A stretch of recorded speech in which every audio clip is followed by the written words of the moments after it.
Welcome to maths unblock channel. अगर आप channel पे नए हैं तो चैनल को सब्सक्राइब करें और बेल आइकन को हिट कर दें ताकि कोई भी वीडियो अपलोड हो तो आपको उसकी इन्फॉर्मेशन मिल जाए। इस वीडियो हम जानेंगे मेजर्स ऑफ सेंट्रल टेंडेंसी के बारे में। तो मेजर्स ऑफ सेंट्रल टेंडेंसी की जब हम बात करते हैं तो इसमें हम तीन चीज़ें काउंट करते हैं, mainly mean, mode and median. अब इनको सेंट्रल टेंडेंसी क्यों कहते हैं, ठीक है। तो इसका रीज़न है, जब इसका भी आप ग्राफ बनाते हैं किसी भी डेटा का फ्रीक्वेंसी को लेकर, तो नॉर्मल केस में तीनों वैल्यू सेंटर में ही मिलेगी आपको, मीन मोड मीडियन मतलब सेम ही मिलेगी। लेकिन अगर वो थोड़ा सा नेगेटिवली स्क्यू है तो मीन और मीडियन लेफ्ट में चले जाएंगे, और पॉजिटिवली है तो मीन मीडियन राइट में चले जाएंगे। अदरवाइज नॉर्मली तीनों वैल्यू आपको सेंटर में ही मिलती है, इसीलिए इनको मेजर्स ऑफ सेंट्रल टेंडेंसी कहते हैं किसी भी डेटा की। इसमें काम की चीज़ आपको रिलेशन याद रखना है तीनों के बीच में। इन तीनों का क्या रिलेशन है? P median equal to mode plus two mean. इसी को घुमा फिरा कर मैं अलग तरीके से भी लिख सकता हूँ। मैं इसको ऐसा भी लिख सकता हूँ कि mode equal to three median minus two mean, ऐसा भी लिख सकता हूँ, ठीक है। तो दोनों में ही सेम मतलब है, या फिर हम मीन को इधर रख के भी कर सकते हैं, ये मतलब है। तो ये तीनों का रिलेशन है। दैट मीन्स अगर हमें एनी टू गिवन है, कोई भी दो यहाँ पर दे दिए हैं, तो हम फाइंड कर सकते हैं थर्ड वन, ठीक है। तीसरा जो मेजर ऑफ सेंट्रल टेंडेंसी है वो हम फाइंड कर सकते हैं। चाहे मीन मोड दे दे तो मीडियन निकालें, या मोड मीन देके मीडियन निकालें, या फिर हम मीडियन मीन लेके मोड निकालें। दो गिवन है तो तीसरा फाइंड हो सकता है। नेक्स्ट, मीन मोड और मीडियन फाइंड कैसे करते हैं वो हम सीखेंगे अनग्रुप्ड डेटा का। ये हम जो फाइंड करें मीन मोड मीडियन, ये अनग्रुप्ड डेटा का निकालेंगे। ग्रुप्ड डेटा का आपको क्लास 10th में पढ़ने को मिलता है। सबसे पहले मीन होता क्या ये समझ लीजिए। मीन होता है एवरेज। एवरेज आपने निकाला है, जितने ऑब्जर्वेशन है उनको ऐड करो और जितने नंबर ऑफ ऑब्जर्वेशन उससे डिवाइड कर दो, वही चीज़ होती है, उसी का नाम है मीन। तो मीन मतलब एवरेज ही होता है। कैसे फाइंड करेंगे?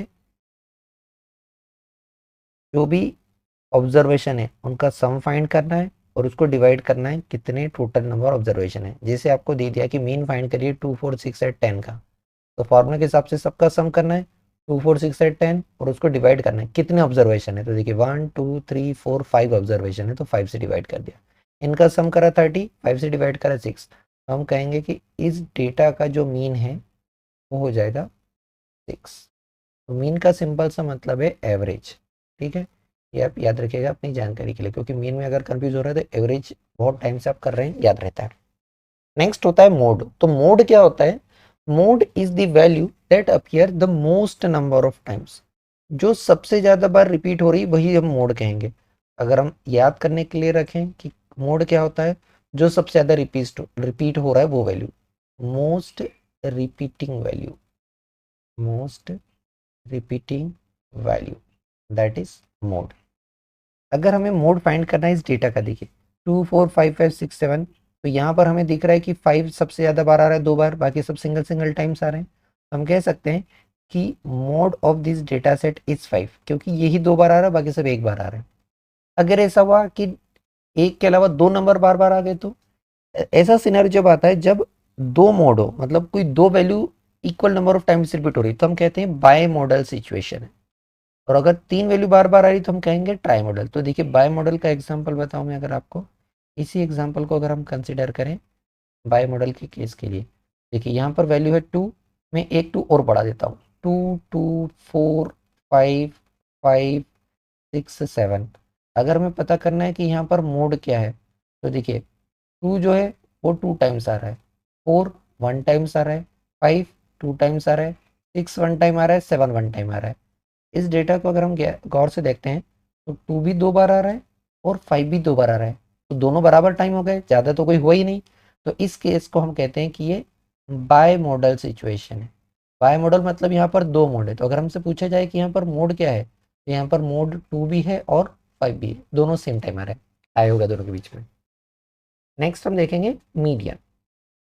पहले मीडियन होता क्या है वो समझ लेते हैं। तो मीडियन का मतलब है मिडिल वैल्यू, ठीक है। जो भी लिस्ट ऑफ डेटा दिया है उसको अरेंज करना है एक ऑर्डर में, या तो आप असेंडिंग ऑर्डर में अरेंज करिए या डिसेंडिंग में, और जो मिडिल में आ रहा है सबसे सेंटर में, वो उसका मीडियन है। तो जब भी मीडियन फाइंड करें तो पहली चीज याद रखिएगा, आपको डेटा को अरेंज करना है ऑर्डर में। ठीक है। अब जनरली हम इंक्रीजिंग ऑर्डर लेते हैं, आप डिक्रीजिंग भी ले सकते हैं, ठीक है। जनरली इंक्रीजिंग ऑर्डर हमारा ब्रेन जल्दी कैच करता है ना, नंबर 1 से 10 तक। और उसके बाद सेकंड थिंग आपको देखना है कि जो आपका नंबर ऑफ ऑब्जर्वेशन है, कितने ऑब्जर्वेशन है टोटल, कितने का डेटा दे रखा है, मतलब n, इसके ऑड होने से और इसके इवन होने से फॉर्मूला चेंज हो जाएगा। जब भी आपको मीडियन फाइंड करना रहे तो इन दो चीज़ों का ध्यान रखिएगा, डेटा को अरेंज करना नहीं भूलना है, और n आपका नंबर ऑब्जर्वेशन कितनी वैल्यू है, वो ऑड है या इवन है, इसके हिसाब से फॉर्मूला चेंज हो जाएगा। अगर आपके टोटल नंबर ऑब्जर्वेशन ऑड है तो उस केस में मीडियन का फॉर्मूला है n+1/2 नंबर की टर्म, ये नंबर वाली टर्म होती है। जैसे अगर हमें ये बोला है, देखिए ऑड नंबर ऑफ ऑब्जर्वेशन के लिए फॉर्मूला n+1/2 नंबर की टर्म। एग्जांपल से समझिए, यहाँ हमें मीडियन फाइंड करना है, तो सबसे पहले हमें देखना है कि यहाँ पर नंबर ऑफ ऑब्जर्वेशन कितने हैं, मतलब n की वैल्यू क्या है। तो 1 2 3 4 5 6 7 ऑब्जर्वेशन है, राइट। n7 है, मतलब है क्या है, ऑड नंबर है। तो मीडियन फाइंड करने के सेकंड चीज से पहले आपको फर्स्ट चीज क्या करना है, अरेंज करना है असेंडिंग या डिसेंडिंग में। सबसे छोटी वाली वैल्यू को पहले ले लेते हैं। इन सब में सबसे छोटी वैल्यू क्या है, 32, ये हो गया, इसको क्रॉस कर दिया। फिर कौन सी वैल्यू है, 35, इसको ले लिया, इसको क्रॉस कर दिया ताकि एरर होने के चांसेस कम रहें। उसके बाद कौन सी वैल्यू आएगी, 40 आएगी, इसको लिख लिया। फिर कौन सा आएगा, 42, इसको लिख लिया।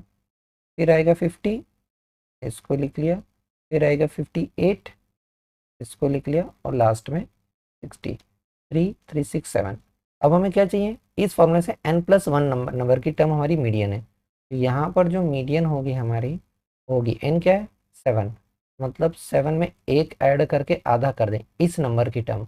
7 में 1 ऐड करेंगे तो हो जाएगा 8, और 8 का आधा कर देंगे तो हो जाएगा 4। तब फोर्थ नंबर की टर्म हमारा मीडियन है।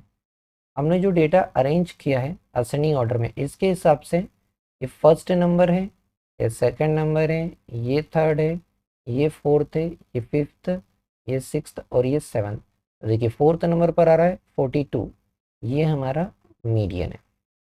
मीडियन कौन सी टर्म है, 42, ये मीडियन नंबर की टर्म है, राइट। मीडियन का कंसेप्ट क्या है, जो वैल्यू बीच में आ रही है। तो देखिए इस 42 के लेफ्ट में 3 है और राइट में 3 है, मतलब एकदम सेंटर में पड़ रही है। नेक्स्ट, अगर नंबर ऑफ ऑब्जर्वेशन इवन हो जाए तो इवन के लिए हम मीडियन कैसे निकालेंगे, उसका फॉर्मूला है, इवन में आपको सबसे पहले नंबर ऑफ टर्म्स निकालना है कि नंबर ऑफ ऑब्जर्वेशन कितने हैं, ठीक है। नंबर ऑफ ऑब्जर्वेशन एन क्या है। अगर ये एन आपका इवन में आ गया तो आपका मीडियन होगा n/2 नंबर की टर्म और n/2 + 1, मतलब उसकी नेक्स्ट टर्म, ठीक है।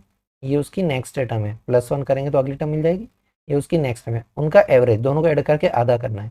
तो जो भी आपका n/2 नंबर की टर्म है, तो n/2 नंबर की टर्म में उसकी नेक्स्ट टर्म, अगर ऐसे याद नहीं फॉर्मूला तो उसकी नेक्स्ट टर्म लेना है, दोनों को ऐड करके आधा कर देना है। देखिए एग्जांपल से समझते हैं।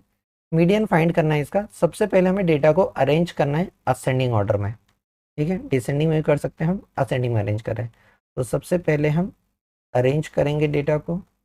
ये मीडियन फाइंड करते समय हमेशा आपको याद रखना है, बगैर अरेंज करे फाइंड करेंगे तो गलत आंसर आ जाएगा। 5 के बाद देखिए 2 बार 7 है, 7 7 2 बार हो गया, 7 7। फिर है 9 और फिर 2 बार 10, 10 और 10। अगर हम n देखें कितनी टर्म्स हैं, तो यहाँ पर 6 टर्म्स हैं जो कि इवन नंबर है। तो यहाँ पर जो मीडियन हम निकालेंगे, मीडियन होगा यहाँ पर n का आधा, n/2, मतलब 6 का आधा। 6 का आधा कितना होता है, 3, तो थर्ड नंबर की टर्म। तो मीडियन हो जाएगा थर्ड टर्म और उसकी अगली टर्म, उसकी अगली कौन सी होगी, फोर्थ टर्म। इन दोनों का एवरेज, तो थर्ड और फोर्थ टर्म को ऐड करके आधा कर दो। देखिए थर्ड टर्म कौन सी है, यहाँ पर हमने अरेंज करा डेटा है उसके हिसाब से, ये फर्स्ट नंबर है, ये सेकंड है, ये थर्ड है, ये फोर्थ है, ये फिफ्थ है और ये सिक्स्थ है, ठीक है, रोमन लिखा है। तो हमें थर्ड चाहिए और फोर्थ चाहिए, इन दोनों से लेना है। थर्ड है 7 और उसका अगला है फोर्थ 9। तो 7 और 9 दोनों को ऐड करके आधा कर दें। 7 और 9 को ऐड करें, ये हो जाएगा 16, उसका आधा कितना होता है, 8। तो यहाँ पर जो मीडियन है वो 8 आएगा। तो देखिए 8 कहाँ लाई करेगा, इस 7 और 9 के बीच में, यहाँ कहीं आएगा, राइट। यहाँ पर कहीं होगा 7 और 9 के बीच में। इसका मतलब है ये जो वैल्यू है उसके लेफ्ट में 3 आ जाएंगे, राइट में 3 आ जाएंगे। Thank you for watching. अगर आपको वीडियो पसंद आया है तो प्लीज़ लाइक करें और कमेंट करें, और चैनल पर नए हैं तो सब्सक्राइब करें और अपने दोस्तों को सजेस्ट करें।